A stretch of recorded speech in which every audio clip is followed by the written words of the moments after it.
nosso pastor, ao chegar, nos pediu para, logo em sua saída, nos trazer uma oportunidade, trazer uma palavra para os irmãos, uma palavra bíblica. Nós vamos considerar o texto que ele leu já como a leitura nesta noite. E eu queria ler com os irmãos na carta do apóstolo Paulo aos Efésios, capítulo 5, versos 18 ao verso 21. Versos 18 ao verso 21.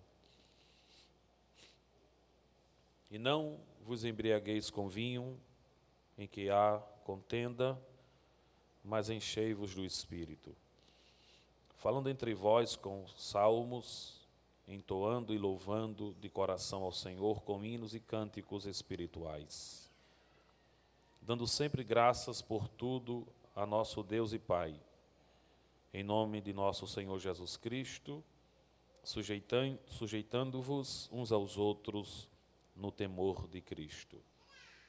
Nós, quando lemos esse texto,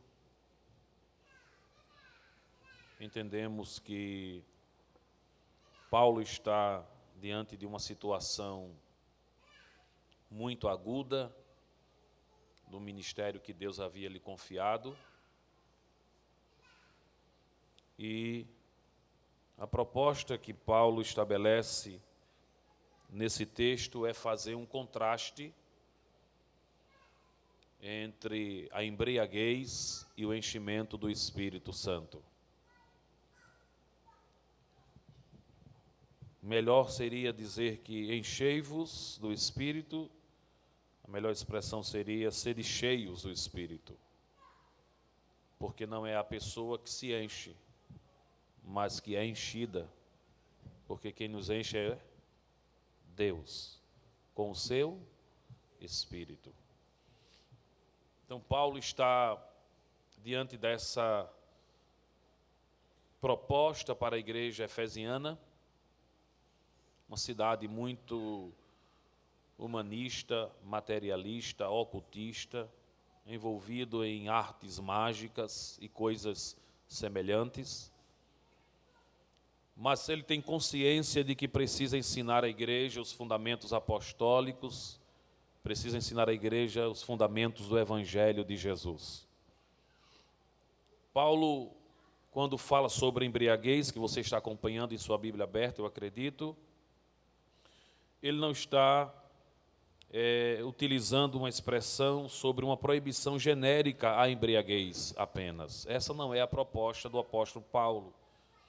Ele está falando e ressaltando a questão de uma cultura religiosa que havia em Éfeso, do culto a Dionísio, que esse culto tinha como elemento fundamental e principal a ingestão de bebida alcoólica, a ponto de chegar à embriaguez. E qual era a busca, qual era o afã desses adoradores do deus Baco, que agora é representado na imagem de Dionísio? Era que uma vida embriagada era uma vida que tinha inspiração. E ali, naquele templo, a esse Deus, a esse ídolo, o povo embriagado buscava ter inspiração para receber uma êxtase, um momento de elevação espiritual. E o que nós entendemos é que Paulo está dizendo que para estar na presença desse ídolo é preciso estar embriagado. Mas para estar na presença de Deus é preciso estar cheio. Porque uma coisa é estar embriagado e uma coisa muito diferente é estar cheio. Deus não embriaga ninguém. A afirmação usada por muitos de forma elementar e neófita, de que eu estou embriagado de Deus, é uma afirmação tola, é uma inverdade bíblica, porque Deus não embriaga. Deus enche, e por mais que Ele encha, mais o ser humano, o crente, está possuído de todas as suas faculdades. A embriaguez, a medicina hoje usa os meios de comunicação e outros para informar a precariedade da estrutura física que se submete e que se serve ao álcool. O corpo sofre, a alma sofre, os relacionamentos sofrem, a família sofre muito. Muitas agressões a mulheres hoje no Brasil têm um percentual elevado de maridos que têm envolvimento excessivamente com álcool. Acidentes graves nas estradas do Brasil e fora dele têm um percentual elevadíssimo com o serviço, ou melhor dizer, o desserviço dessa provisão alcoólica no corpo humano. Mas Paulo não quer falar apenas dessa embriaguez. Paulo quer falar de uma embriaguez cultural, uma embriaguez que leva o homem a estar fora do plano mais alto de Deus para a sua vida. Qual é o plano mais alto de Deus para a vida do ser humano? É o conhecimento do Evangelho. Paulo vai dizer que Dionísio, através da embriaguez, está levando o homem, está levando a família, a sociedade efesiana à escravidão, ao descontrole. Paulo vai dizer que esse ídolo, que era considerado naquela época, está destruindo famílias, porque após a embriaguez vinha promiscuidade, vinha adultério, traição. Todos os males estavam presentes nesse culto. E Paulo está dizendo àquela comunidade: Deus não está neste culto. Aonde há desordem, Deus não está. Aonde há destruição da família, Deus não está. Aonde o ser humano perde a sua faculdade, o seu intelecto, a sua emoção, a sua vontade, aonde o ser humano se perde no culto, Deus não está. Porque Deus não é Deus dos perdidos e Deus não está perdido. Deus é o Deus daquele que foi achado e achado pela sua graça. Quando nós lemos a Bíblia, nós vamos encontrar inúmeras referências de pessoas glorificando a Deus porque estavam perdidas e foram achadas. A glória do Pai foi dizer que o Filho estava perdido, mas foi achado. A alegria do pai, do filho pródigo, foi dizer que o filho estava morto, mas reviveu. A alegria do pai foi dizer que o filho saiu de casa e que a porta nunca se fechou, porque paradoxalmente e estranhamente, a porta da graça está aberta para a gente que não merece nada, para gente como eu e você, que não tínhamos nenhum merecimento e nem temos ainda, mas Deus, porque quer e deseja livremente fazer isso, abriu a porta da graça. E Paulo escreve aos Efésios, no capítulo 2, verso 8, dizendo: pela fé, pela graça sois salvos, por meio da fé. E isto não vem de vós, é dom de Deus. Então Paulo vai dizer a essa comunidade que o caminho não é o caminho da embriaguez cultural, não é o caminho da embriaguez religiosa. E eu coloquei aqui nesse papel para a gente meditar hoje quais as consequências que o texto vai nos dar sobre a embriaguez. Que o texto se propõe a me ensinar hoje. Esse texto, eu estava lendo ele essa semana e fiz uma releitura hoje, durante os momentos da manhã e da tarde, quando o pastor nos ligou dizendo da possibilidade de dar uma palavra aqui aos irmãos, uma palavra bíblica. Eu tive a impressão, eu acredito que essa impressão é de todos nós, que esse texto foi, numa linguagem bem humana, foi fabricado agora à tarde, foi inspirado agora à tarde, foi elaborado agora à tarde e está sendo lido pela primeira vez agora à noite. Dado ao seu poder de atualização. É um texto centenário, milenar, mas parece que é um texto contemporâneo. Por que isso? Porque a gente lê a Bíblia agora sabendo que esse texto foi objeto de estudo há tanto tempo atrás. E é como se o Espírito Santo estivesse inspirado o seu escritor para que hoje, agora à noite, estivéssemos falando sobre ele e sendo alimentados por ele. E parece que as nossas entranhas estão comendo, e é de fato assim, aquela comida que a mulher prepara com cuidado e diz, ele vai chegar às 18 horas e às 17 horas ela põe a comida ao fogo, porque quando chega a comida está quente, boa, saudável e nova. A palavra de Deus é sempre saudável, a palavra de Deus é sempre nova, a palavra de Deus sempre renova, a palavra de Deus sempre ajuda, a palavra de Deus sempre liberta. Quem está sendo inflamado por esta palavra aqui esta noite, não pode e não vai sair daqui do mesmo jeito, porque a palavra de Deus é viva, eficaz e penetra até a divisão da alma e do espírito. Parece que foi feito agora à tarde, foi fabricado agora à tarde e agora está sendo lido para nós, porque nós vivemos nesse mundo de embriaguez.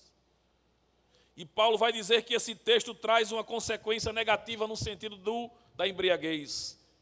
Veja como diz na sua Bíblia, talvez a sua Bíblia seja uma edição corrigida, mas a corrigida diz, e não vos embriagueis com vinho em que há contenda. A palavra contenda aí é dissolução, e a palavra dissolução no grego é sotia. E essa figura no grego significa alguém, uma pessoa que não tem freio, um objeto que não tem freio. Imagine você um carro forte, veloz, que distribui uma velocidade elevada, e esse veículo sai com toda a força que possui, e diante dele existe uma parede de concreto, diante dele existe um abismo, diante dele existe uma tragédia, mas quando ele desenvolve a velocidade total que tem, que o seu motor permite desenvolver, diante do abismo e da parede de concreto, ele percebe que tem tudo, mas não tem freio. Qual será a consequência? A consequência será uma tragédia. Paulo está dizendo, quem está no vinho da religião, no vinho do culto a Dionísio, está com sotia, está com dissolução, é uma vida sem freio, fala o que quer, pensa o que quer, veste o que quer, vai para onde quer, diz o que acha que tem que dizer. A sua vida é uma vida sem freio. E eu quero dar uma boa notícia para todos nós aqui. Nós, em Cristo Jesus, aprendemos com a sua palavra que a nossa vida hoje tem freio. Antes havia dissolução, mas hoje nós temos um dono. Há uma literatura que eu estou lendo recentemente sobre os escravos de Jesus. Nós aqui das Américas, o mundo ocidental, não gosta muito da palavra escravo, porque relembra e remonta uma história trágica da escravatura no Brasil e fora dele. Mas, na verdade, a Bíblia, quando fala lá servo, a palavra servo lá é doulos, é escravo. Nós somos os escravos mais livres de Cristo. Diga comigo, nós somos os escravos mais livres em Cristo. Perceba que nós não somos os escravos livres, soltos, divorciados, desassociados de alguém. Somos livres, sim. Temos liberdade, sim, mas em Cristo. A nossa razão existe? Existe em Cristo. E o nosso direito existe? Existe em Cristo. A força da nossa linguagem existe? Existe em Cristo. Os nossos reclames são legítimos? São em Cristo. Quando a gente reclama sem direção de Deus, a gente parece que é gente sem dono. Pessoa que não tem quem o dirija. Mas tudo que nós temos e somos em Cristo. Veja Paulo escrevendo aos Romanos, ele vai dizer no capítulo 8, portanto agora, Nenhuma condenação há para aqueles que estão em... Só está livre aquele que está em Cristo.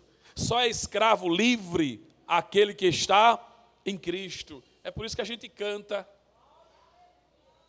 Você cantava antes de Cristo com essa alegria que você canta hoje?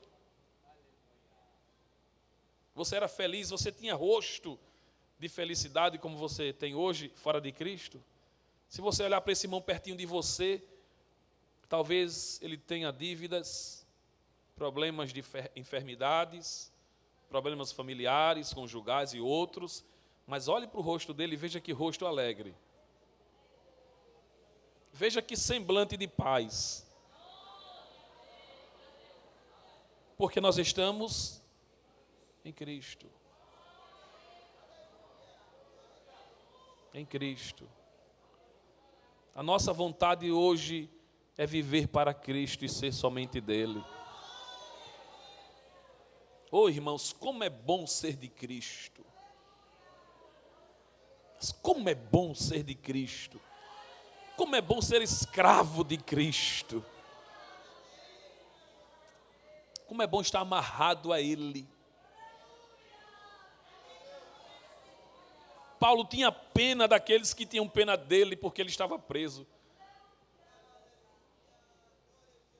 O povo amarrava os soldados romanos a Paulo. Olha, você é prisioneiro de Roma. Pois não, senhor.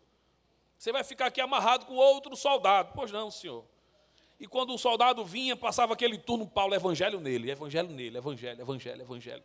Quando ele saía, já saía convertido. Outro soldado para ficar agarrado com esse prisioneiro, Paulo. Ele ficava lá, e Paulo, evangelho. Justificação pela graça, só Cristo salva, só Cristo liberta. Ele já saía crente. Outro vinha amarrado lá com Paulo. Evangelho. Aí Paulo escreve assim: os da casa de César te saúda. Aleluia. Paulo diz assim: a tropa de elite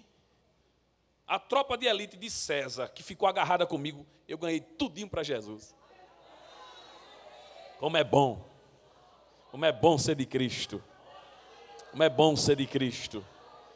Como é bom sair daqui hoje dizendo assim: eu sou de Cristo, de mais ninguém. Glória a Deus.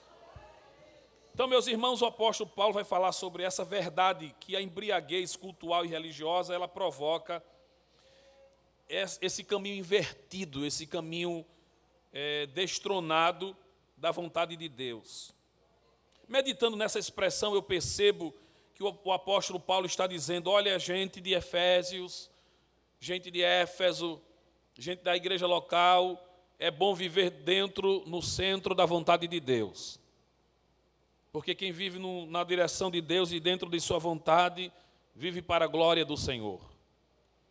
E é muito ruim um cristão viver fora da vontade de Deus. Ele vive dentro desse caminho de dissolução, falta de freio. Ele não percebe o que Deus tem na vida dele. Não tem gente assim, infelizmente, que está na igreja assim, voando. Deus tem um projeto excelente na vida dele, ele assim, não faz nada, não canta, não ora, não prega, não evangeliza, não entra no conjunto, não se matricula na escola dominical, não vem para o círculo de oração, ele fica assim: não, eu estou esperando o quê, irmão? A morte? Não, Deus tem um plano na sua vida. Como crente, olhe para cá, como crente, Deus tem um plano na sua vida. E a embriaguez é aquilo que tira a gente da sobriedade do plano de Deus em nossa vida. Mas que Deus nos guarde, irmãos. Mas que Deus nos ajude. Agora, quais as consequências, os resultados de uma vida cheia do Espírito? A consequência de uma vida embriagada é dissolução, é uma vida sem freio.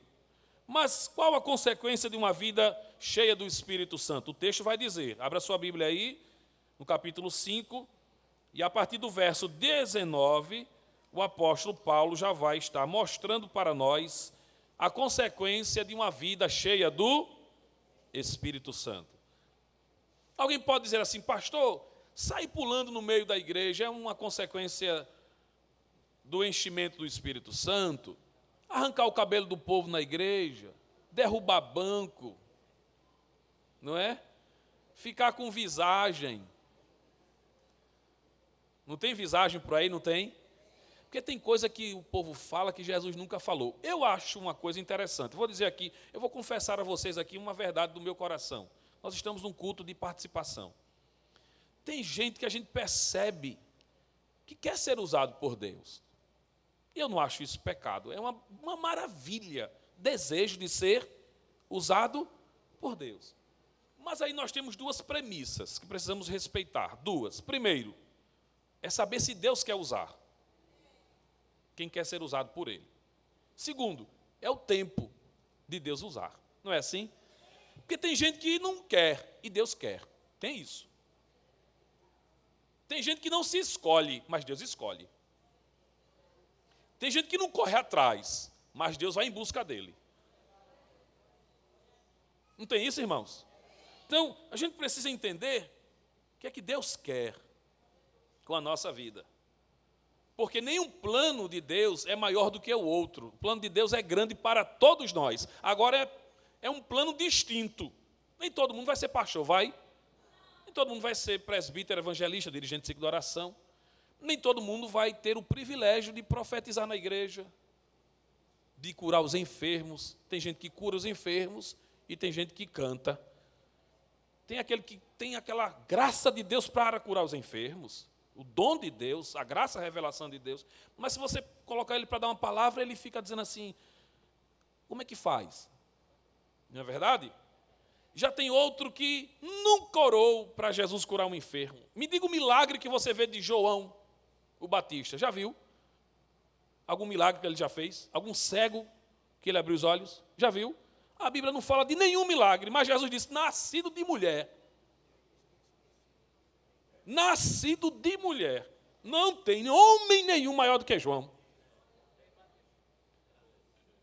Nunca curou, nunca andou sobre as águas, nunca expulsou demônios, a gente nunca viu isso, mas era um pregador cheio da graça de Deus, e Jesus disse, olha, nascido de mulher não tem maior do que João.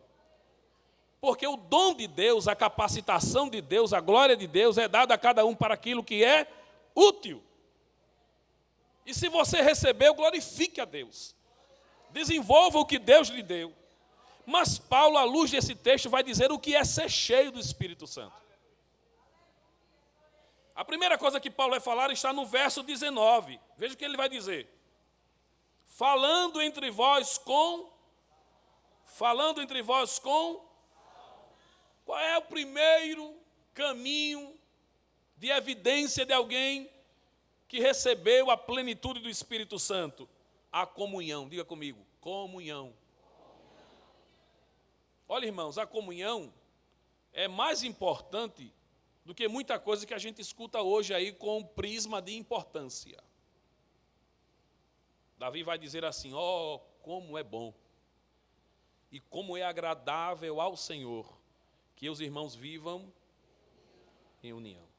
Ele está falando ali sobre a comunhão. O texto vai dizer assim, falando entre vós. Ele está dizendo assim, participação. Isso aqui é culto público. Aqui Paulo está falando de uma comunhão cristã e a menção de salmos, de hinos e de cânticos espirituais. E a teologia vai dizer uma coisa, que não é fácil distinguir, facilmente não é fácil, paradoxalmente, distinguir, separar cânticos e de hinos e de salmos. E Paulo vai dizer, isso acontece aqui convosco. Essa participação que estamos aqui hoje, que você já saudou seu irmão com a paz do Senhor, já cantou com ele na comissão, já cantou com ele no grupo de adolescente. Essa participação, essa comunhão, Paulo vai dizer, isso é ser cheio do Espírito. Porque Paulo vai dizer, se você diz assim, eu tenho dom, eu tenho ministério, mas não coloque o irmão fulano perto de mim que não vai dar certo. Aí Paulo vai dizer, você tem dom, e tem ministério, mas é vazio do Espírito. Você é fraco do Espírito. Porque se você não tem comunhão, você é vazio. Só é cheio aquele que tem. Ô pastor, é fácil ter comunhão? É difícil. É difícil ter comunhão com o inimigo. O amigo não. Jesus disse, ser amigo do amigo não é problema. O problema é ser amigo do inimigo. Mas é uma capacidade que aquele que é cheio do Espírito Santo desenvolve. Eu não vou dar aqui estratégias de como você ficar amigo do inimigo. Não vim para isso. O texto não se propõe a isso. O texto vai dizer o seguinte, seja cheio, ou seja, seja alcançado pela plenitude do Espírito, que você vai ter paz até com os seus inimigos. Você gostar de quem não gosta de você é fácil, mas significa que você tem capacidade de fazer isso quando você está cheio do Espírito. Olhar para quem olha para você assim, não tem aquele olhar de desdém assim, que morde às vezes até o beiço, não tem? E você olhar com o olhar de Cristo para essa pessoa, olhar de Deus, cara de Deus. E não é dormir com psicotrópicos, vou tomar esse remédio aqui porque, meu Deus, se eu não tomar eu morro. Se eu não tomar esse remédio, meu Deus, eu vou morrer, porque fulano hoje falou uma coisa que eu vou ter que morrer se eu não tomar esse remédio aqui. Não. O cheio do Espírito Santo olha para tudo isso e diz assim, meu Deus, dá a tua graça para eu caminhar. Porque o meu irmão que está murmurando de mim está acidentado, está enfermo. E precisa que eu... O problema está aqui. Tem gente que quer chegar no céu, às vezes, ó, soltinho. Aí Jeová diz assim, mas eu coloquei alguém para você carregar. E só aceito você aqui no céu com aquele que eu coloquei sobre os seus ombros. Tem gente olhando para mim assim. Vamos descontrair um pouquinho? Diga aí para seu irmão, olhe, carregue direitinho aquele que o Senhor te mandou cuidar dele. Carregue direitinho.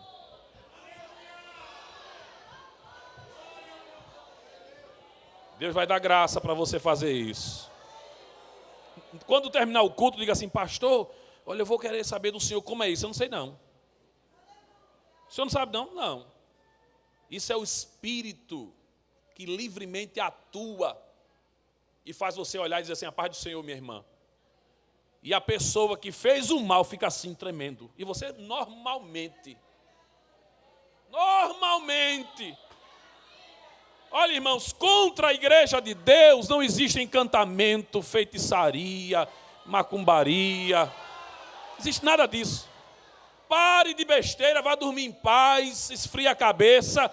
Como diz o pastor Zé Gomes, é cabeça fria e coração quente, porque dos seus inimigos a Bíblia diz que quem trata é Deus. O que Deus quer é você cheio,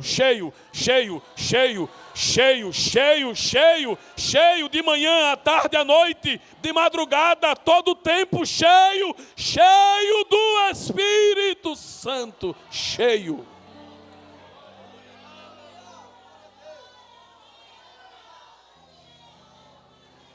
Irmãos, você sabe por que Satanás às vezes se utiliza da inimizade e de outros problemas? É porque ele tenta atrair a gente para o campo dele e nos esvaziar. Mas o crente que está com seus irmãos, falando entre eles com salmos, ele está compromissado com o céu. A vida dele está dirigida por Deus. Ele não tem embriaguez. Atos 2:42. Tem uma dinâmica de crescimento ali. Como diz lá? Deixa eu ver se eu acho aqui. Glória a Deus.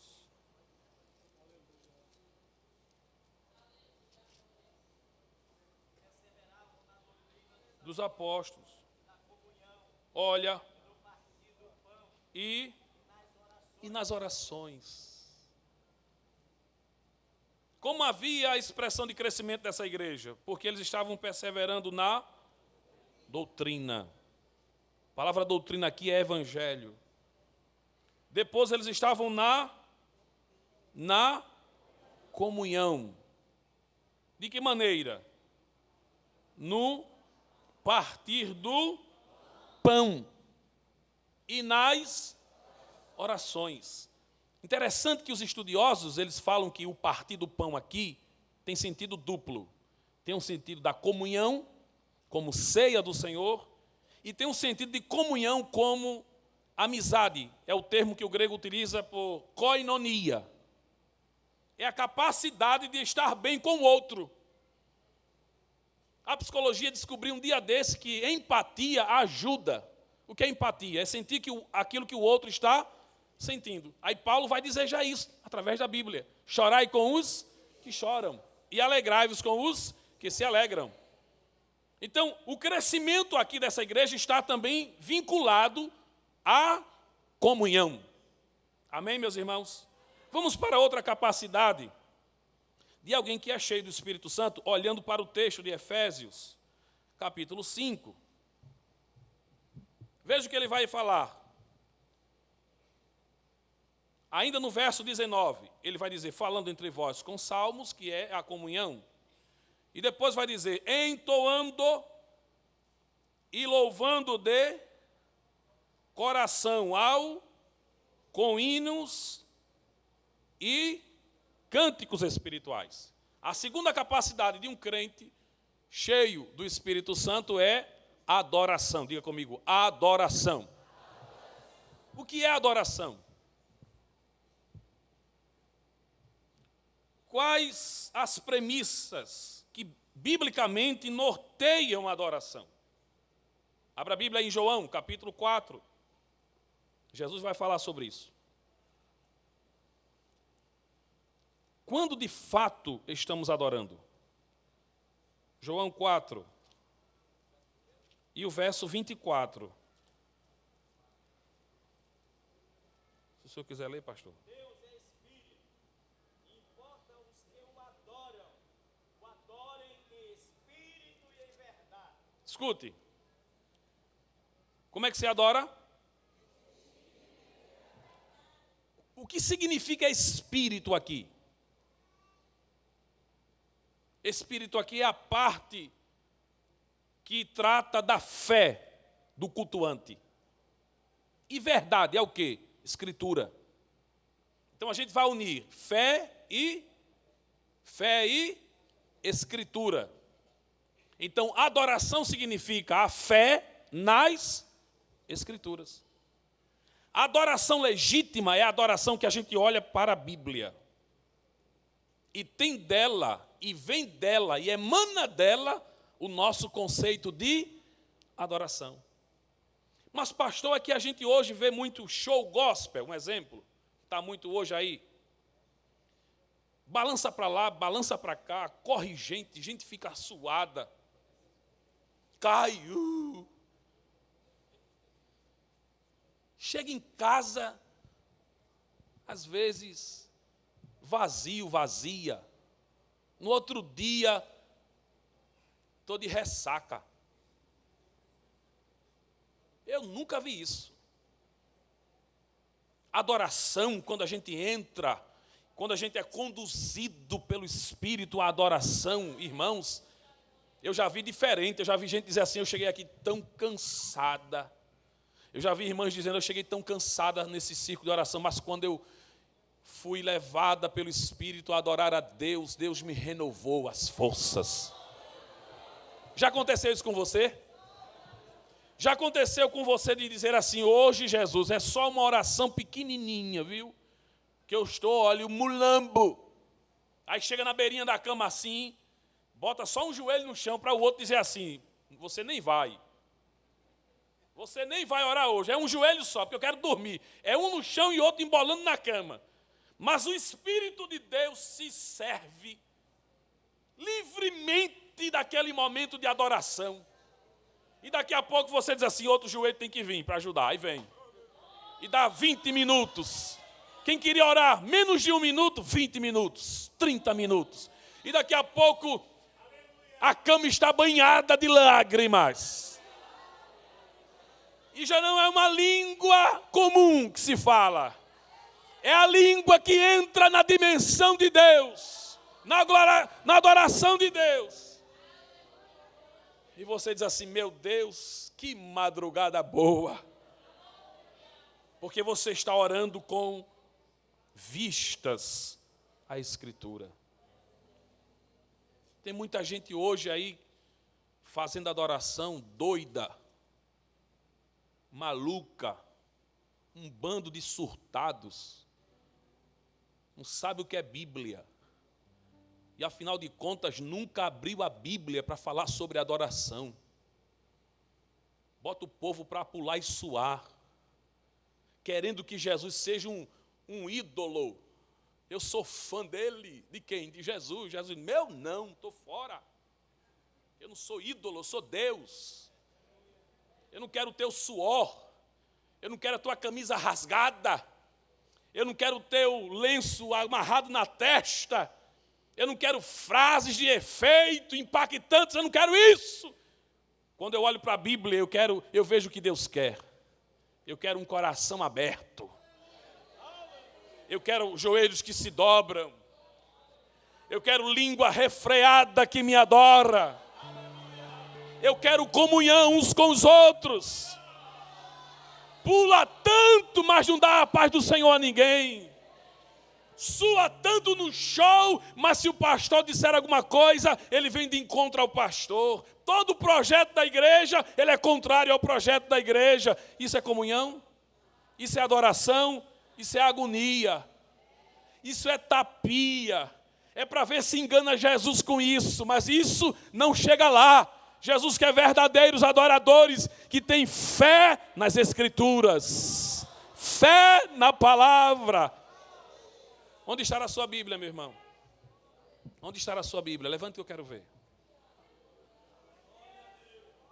Diga bem alto assim, Deus, eu quero ser um adorador conforme, levante bem alto assim, a tua palavra. A tua palavra. A tua palavra.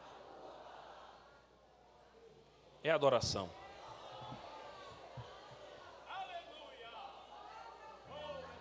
Glória a Deus. Paulo vai dizer, em terceiro lugar, que uma vida cheia do Espírito Santo é uma vida de gratidão. Diga comigo, gratidão. Os antigos sempre falavam sobre isso, que a ingratidão perde a afeição, não é? Você gosta de quem é ingrato e o ingrato mais ingrato. Você gosta dele de novo e o ingrato mais ingrato. Aí um dia você diz assim, eu não gosto mais. Porque perdeu a graça. É assim ou não é? O que Deus quer da gente? Gratidão. Mas Jesus não quer que você seja grato como moeda de pagamento. Que tem essa teologia por aí, não tem? Jesus me curou. Vou passar o dia todinho no círculo de oração. Não, vai passar o dia todinho no círculo de oração pelo dom. Mas pela gratidão, não. Porque gratidão não é moeda de troca, nem moeda de pagamento. Gratidão é o sentimento que o Espírito Santo infunde no coração da gente, dizendo que você não podia, Jesus pode. Gratidão é a soltura.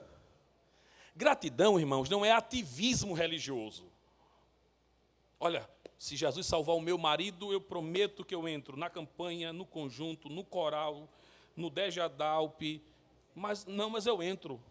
Eu entro em todos os departamentos. Eu dou uma carreira aqui dentro de Abreu Lima, dentro de Paulista, dentro de Olinda e saio correndo pelo meio da rua. Não, esse ativismo aí não é gratidão. É ativismo religioso.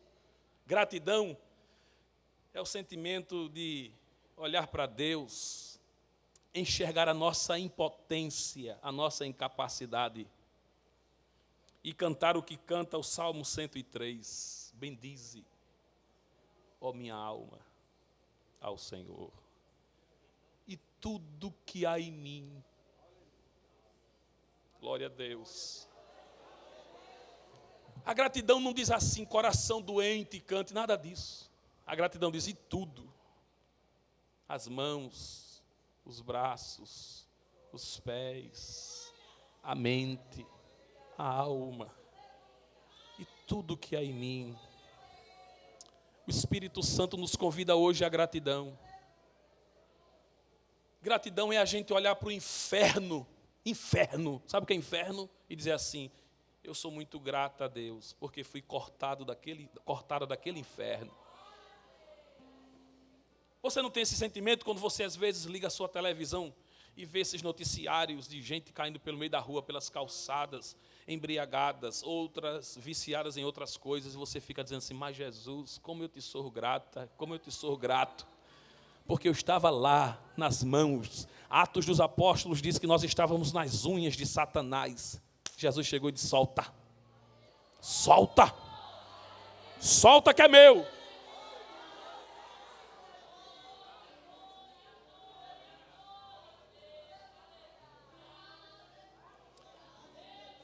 Aleluia.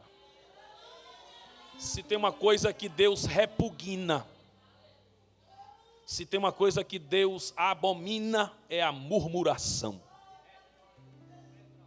Porque a murmuração é você dizer para Deus que Ele fez promessa e não cumpriu. Murmuração para Deus não cabe, só cabe murmuração de homem para homem, e até essa Deus não aceita. Porque homem falha com outro homem, mas Deus não falha.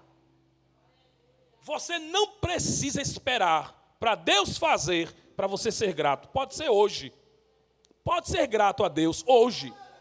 Eu não estou dizendo que o povo diz por aí, ou Deus faz hoje ou faz. Nada disso, que Ele não é robô de ninguém, nem está dentro do meu bolso. Ele vai fazer quando Ele quiser fazer. Agora eu já sou grato a Ele hoje.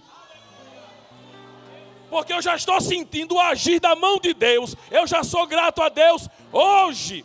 Eu estou vendo Satanás cara a cara lutando contra mim, mas eu já estou agradecendo a vitória a Deus hoje.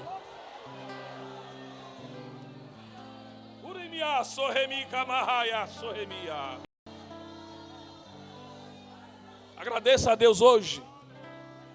Tenha um coração agradecido, seja cheio do Espírito Santo. Todo crente agradecido, o rosto dele brilha.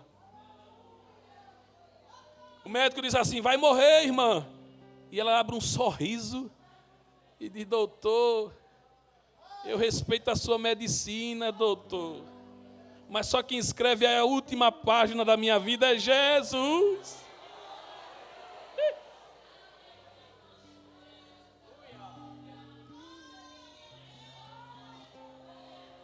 Aleluia. O rosto de quem é agradecido brilha. Veja aí se o rosto da sua irmã, do seu irmão não está brilhando de alegria. Olhe de novo.